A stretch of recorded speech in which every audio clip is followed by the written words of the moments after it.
Hi, I'm Michael Roman, and this is the Houston Grass Podcast. We are the week before Thanksgiving here, and it is warm outside. It is unseasonably warm and unseasonably dry as well. As we talk about the things we need to be doing, obviously those things are going to have an effect. As we address watering requirements and what we need to be doing to our yard, those temperatures and that moisture will have an effect. So let's dive in here. So the format I'm going to use today, I'm going to give some frequently asked questions and give as a concise answer to those, and then maybe dive a little bit deeper into those here. So that's what we'll give that a try. How to choose the right grass for my lawn. The quick answer is three things that popped in my mind immediately. First of all is how much shade do you have? Probably the most important. How much traffic do you anticipate that area taking on? And do you have pets, primarily dogs, and big dogs at that in the area? Uh, as shade goes, it kind of dictates the kind of grass. There is no getting around it. If you have a fair amount of shade, meaning you get less than 6 or 7 hours of direct sunlight in an area, you're restricted to only a few of the types of grass that we have. The most popular one is the St. Augustines. You cannot do the Raleigh St. Augustine. If you have a lot of shade, you need to either be looking at Cobalt St. Augustine or Palmetto St. Augustine, both very shade tolerant. They all three look very similar. So that is probably the most popular thing we sell in shadier areas. Then there is also the fine-bladed zoysias. Not all of the zoysias. You can't. A lot of people call and ask about. They assume that they've heard that zoysia is shade tolerant. There are so many kinds of zoysia that you definitely have to narrow it down. We carry two types of shade tolerant zoysia, and that would be the Cavalier and the Emerald zoysia, as well as the Palisade zoysia, which is not shade tolerant. It is I consider it's kind of like there with St. Augustine, needs that 6 or 7 hours of direct sunlight. Then there's Bermuda grasses. Bermuda grasses are absolutely off the table if you have any shade at all. Bermuda grass needs 100% sunlight. And so that's the first thing I think of. Is this a high traffic area? Do you have lots of people traffic, big dog traffic? Are dogs outside all day on an area, and are they big dogs? That again, shade dictates first and foremost, but you might think about one of the more wear tolerant grasses like a zoysia or the Bermuda grasses if you have a lot of traffic, but you get plenty of sunlight. Uh, I I've mentioned dogs a couple of times. Dog traffic is one thing, but dog urine is another. A lot of these grasses that we talk about, it's a non-issue. But for whatever reason, specifically the Palisade zoysia, and I think it has to do with how dense it is and how thick it is. It doesn't let the urine, when the dogs go to the bathroom, it doesn't let it go through and down to the soil as quick, so it kind of sits up on top. And especially during the hot summer months, it burns the leaves. It doesn't kill them, it will come back, but you can absolutely walk outside and see little dead spots, browned off spots in the yard where the dogs have gone to the bathroom. That is something to consider if you've got bigger dogs as well. And so keep those things in mind when you're picking varieties of grass. How to order grass, sod, or plugs for quick lawn repair. Give us a call at 281-431-7441. All we do is sell grass year round, and we are here every day except for Thanksgiving week and Christmas week. And we can answer your questions, and we can steer you in the right direction as to what type of grass you need and how much of it you need. So give us a call. A lot of people do ask us about plugs and whatnot. We don't sell plugs per se. When people say plugs, what they mean is they've seen at some of the big box stores where you can buy a little tray and it's got little 3 or 4 inch pieces of grass, little squares that you can put down in the yard, and theoretically it will spread out. And I will say that is the way that we plant grass at our farm when we're planting 5, 6, 10, 30 acres at a time. It is, in my opinion, maybe it works in other parts of the United States with different types of grass. It has no business in a homeowner's yard along the Gulf Coast here. It takes a long time for those little plugs, depending on, of course, how far you space them out, but for them to cover an area, you're fighting weeds the whole time, and we just don't think that plugs is a great idea. But we do sell the 16 by 24-inch pieces of grass and all the different varieties. All year round, we sell St. Augustine by the piece. Some of these other varieties, we sell it by the piece only in the springtime when there is a high demand for all of those things, so that the grass doesn't end up going bad. Next question is how to find professional grass installation services near me. Reviews. I'm speaking as a consumer and how I shop, not as the owner of Houston Grass. When I'm shopping for things, I'm Googling. I am the type of person that I want the most I can get for my money. Maybe not the absolute. I'm not looking for the most expensive, and I'm certainly not looking for the cheapest, because I want things to last and be the good stuff. And so I would say look at reviews. When I'm looking for a product or a service, I go online and I'm looking, I'm Googling, I'm looking at forums, and I'm going to go to the supplier's website, and I'm going to look at the reviews there.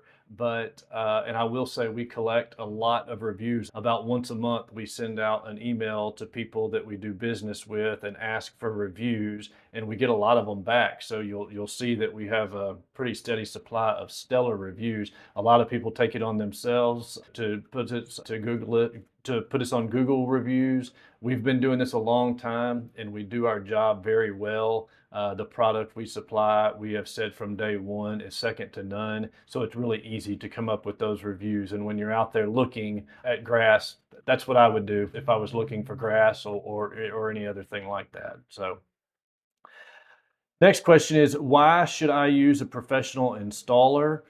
And do you have a professional installer? We do. Omar Lopez has been laying our grass for years now. I don't know how many years. We've been in business. I think this is, as a matter of fact, in about a week will be the end of our 21st year, to come to think of it. But Omar has probably been laying our grass over half that time. And if you go back and you do look at those reviews, like I mentioned in the last question, you'll see his name mentioned a lot. He does fantastic work. We give him a fantastic product to work with, but Omar is very good at taking out old grass, doing dirt work, installing new grass. He does a very good job. I wouldn't let him stick around here because I don't want, like I said, we provide a stellar product. We make sure that we follow that all the way through with somebody that really knows what they're doing as far as installation goes. Omar can come out, and when he's looking around, he measures, obviously, to see how much you need. He'll kind of look around and assess what your shade situation is, which is important to decide what type of grass you should be going with. Granted, he shows up at one time of the day and the sun may be in a perfect place and it looks like you get plenty of sun. So we usually do try to put the burden of ultimately deciding on a grass type on the customer, because we're not there all hours of the day and see what the shade situation really is. But Omar does great work, and it's not that this work cannot be done by a person or group of people, but it normally is a lot more work than people think that it is, especially if you're having to remove old grass over a very large area at all. So it's certainly something to consider. He does do free estimates as well. It's at least worth a phone call to check with him anyway. Next question is, let's see, is it too late to put out Barricade or Super Turf, Nitrofol Super Turf fertilizer? We are the end of November, and if you check with our sheets and whatnot, I would say yes. We are just barely past at the end of November here. They both should have been applied in October and first half of November or so. It is still warm outside. So this year, yes, maybe you could get away with it, but I wouldn't recommend it. I would let it ride until springtime. And if you haven't done it, it won't be the end of the world. But maybe next year, put it in your reminders and try to remember to do that in the early fall, early to mid fall here. Next question is, how much should I be watering now? Let's talk about normal versus now. I would normally say that you can really pull your irrigation back starting now. The grass is really starting to slow down growing. If you're mowing your own grass or if you have somebody mow, you'll notice that the amount that is there for them to cut off a week later is not near what it was 6 weeks ago. So normally you can really pull that water back because you don't want to bring about brown patch and stuff like that. So, but as warm as it is right now, it kind of changes things a little bit. I can tell you that I am watering 1 inch of water per week still, which is 2 cycles of my irrigation system. So about every 3 or 4 days, I'm watering. A general rule of thumb is that it needs 1 inch of water per week until the grass goes dormant, which for us is usually probably mid to late December. We get that first real frost or two. Everything kind of browns off. Then you can pull back from that 1 inch of water per week.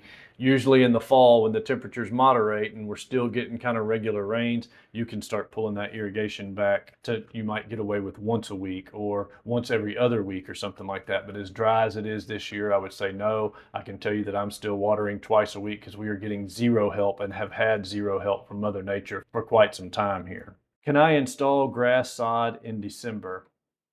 Here in Houston, you can install grass 12 months out of the year.